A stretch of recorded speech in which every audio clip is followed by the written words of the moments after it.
गोलीय दर्पण वह दर्पण है जिसकी परावर्तनक सतह कांच के खोखले गोले का भाग होता है। गोलीय दर्पण जिसमें प्रकाश का परावर्तन अवतल सतह अथवा अंदर की ओर मुड़ी सतह पर होता है, अवतल दर्पण कहलाता है। उत्तल दर्पण वह गोलीय दर्पण है जिसमें प्रकाश का परावर्तन उत्तरल सतह या उभरी सतह पर होता है। वक्रता केंद्र कांच के खोखले गोले का केंद्र होता है जो दर्पण का एक भाग है। दर्पण का वक्रता केंद्र अक्षर C द्वारा निर्दिष्ट किया जाता है। अवतरल दर्पण का वक्रता केंद्र उसके सामने होता है, परंतु उत्तल दर्पण का वक्रता केंद्र उसके पीछे होता है।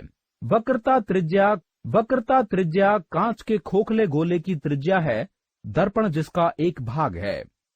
दर्पण की वक्रता त्रिज्या को अक्षर R द्वारा निर्दिष्ट करते हैं। ध्रुव गोलीय दर्पण का केंद्र उसका ध्रुव कहलाता है। गोलीय दर्पण के ध्रुव को P से निर्दिष्ट किया जाता है। दर्पण का द्वारक दर्पण का वह भाग जिससे वस्तुतः प्रकाश का परावर्तन होता है, दर्पण का द्वारक कहलाता है। दर्पण का द्वारक दर्पण के आकार को सूचित करता है। फोकस दूरी अवतरल दर्पण की फोकस दूरी उसके मुख्य फोकस और ध्रुव के बीच की दूरी होती है। अवतल दर्पण का मुख्य फोकस मुख्य अक्ष पर एक बिंदु होता है जिस पर सभी प्रकाश किरणें जो अक्ष के समांतर और निकट होती हैं, अवतल दर्पण से परावर्तन के बाद अभिसारित होती हैं। दर्पण का मुख्य फोकस और फोकस दूरी उत्तल दर्पण का मुख्य फोकस उसके मुख्य अक्ष पर एक बिंदु है जिससे प्रकाश किरणों का किरण पुंज प्रारंभ में अक्ष के समांतर उत्तल दर्पण से परावर्तित होने के बाद अपसारित होता प्रतीत होता है। फोकस दूरी अवतल दर्पण की फोकस दूरी उसके मुख्य फोकस और ध्रुव के बीच की दूरी होती है। दर्पणों द्वारा बने प्रतिबिंब को प्राप्त करने के लिए नियम। प्रतिबिंब उस बिंदु पर बनता है जहां पर कम से कम दो परावर्तित किरणें काटती हैं।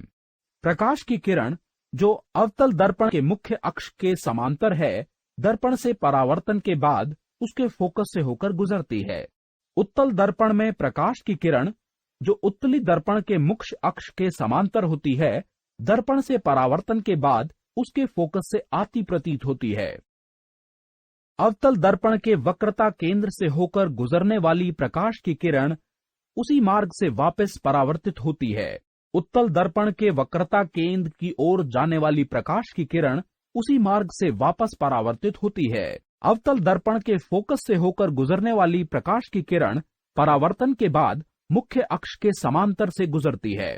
उत्तल दर्पण के फोकस की ओर प्रगमन करती प्रकाश की किरण परावर्तन के बाद मुख्य अक्ष के समांतर हो जाती है। प्रकाश की किरण जो अवतल दर्पण के ध्रुव पर आपतित होती है, मुख्य अक्ष के साथ वही कोण बनाते हुए वापस परावर्तित होती है। प्रकाश की किरण जो उत्तल दर्पण के ध्रुव पर आपतित होती है, मुख्य अक्ष के साथ वही कोण बनाती हुई वापस परावर्तित होती है। जब अनंत से अवतल दर्पण की ओर किसी वस्तु को बढ़ाया जाए तो प्रतिबिंबों की स्थिति और उनकी प्रकृति स्पष्ट कीजिए।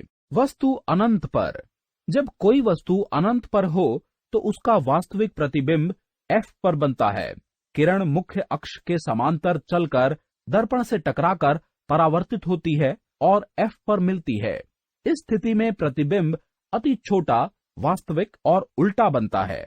वस्तु C से परे जब वस्तु C से परे हो तो वह 2F से दूर होगी। इससे छोटा, उल्टा और वास्तविक प्रतिबिंब बनेगा। वस्तु C पर जब वस्तु C पर हो तो वह 2F पर होगी।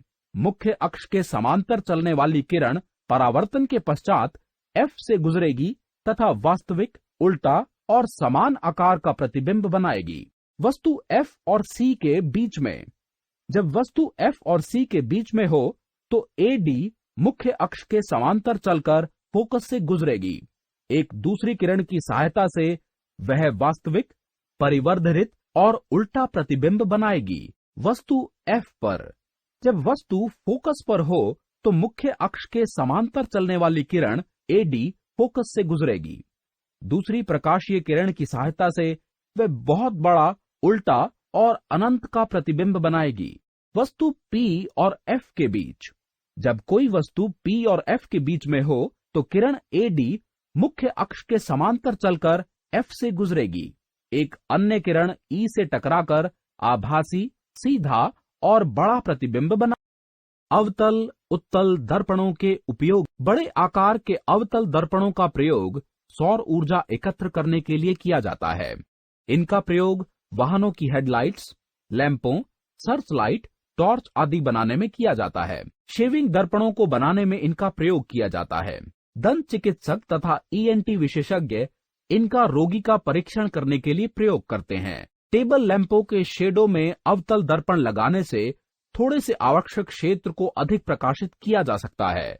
वाहनों में चालक पीछे के दृश्य को देखने के लिए उत्तल दर्पण का प्रयोग करते हैं। प्रकाश के परावर्तन से बहुत बड़ा क्षेत्र साफ साफ दिखाई देता है। वाहनों में ड्राइवर की सीट के निकट उत्तल लेंस लगे होते हैं, जिनसे ड्राइवर पीछे से आने वाले वाहनों पर नजर रख सकता है। सड़क किनारे पर लगे लैंपों का प्रकाश उत्तल लेंस से परावर्तित होकर अपसारी किरण पुंज के रूप में अधिक बड़े क्षेत्र में फैलता है। दर्पण एवं आवर्धन सूत्र जो गोलीय दर्पण की प्रतिबिंब दूरी V, वस्तु दूरी U और फोकस दूरी के बीच संबंध बताता है, दर्पण सूत्र कहा जाता है। दर्पण सूत्र को निम्न रूप में लिखा जाता है: +1 बटा वस्तु दूरी इज इक्वल टू 1 बटा फोकस दूरी, या 1 बटा V प्लस 1 बटा U इज इक्वल टू 1 बटा F, जहां V इज इक्वल टू दर्पण से प्रतिबिंब की दूरी, U इज इक्वल टू दर्पण से वस्तु की दूरी और F इज इक्वल टू दर्पण की फोकस दूरी। आवर्धन इज इक्वल टू प्रतिबिंब की ऊंचाई या वस्तु की ऊंचाई, या M is equal to H2 बटा H1, जहां M इज इक्वल टू आवर्धन, H2 इज इक्वल टू प्रतिबिंब की ऊंचाई, H1 इज इक्वल टू वस्तु की ऊंचाई। यदि आवर्धन धन चिन्ह में होता है तो प्रतिबिंब आभासी और सीधा होता है। यदि आवर्धन ऋण चिन्ह में होता है तो प्रतिबिंब वास्तविक और उल्टा होता है। गोलीय दर्पणों द्वारा परावर्तन के लिए नवीनतम चिन्ह परिपाटी। प्रतिबिंब दर्पण से बाईं ओर होता है। दर्पण पर आपतित किरणें बाईं ओर से आती हैं। गोलीय दर्पण के शीर्ष का मूल बिंदु मानकर सभी दूरियां मापी जाती हैं। आपतित प्रकाश की दिशा में मापी हुई दूरी को धन राशि स्वीकार किया जाता है। आपतित प्रकाश की विपरीत दिशा में मापी गई दूरी को ऋण राशि स्वीकार किया जाता है। दर्पण के मुख्य अक्ष के लंबवत तथा x तथा x के ऊपर मापी गई ऊंचाई धन राशि होती है।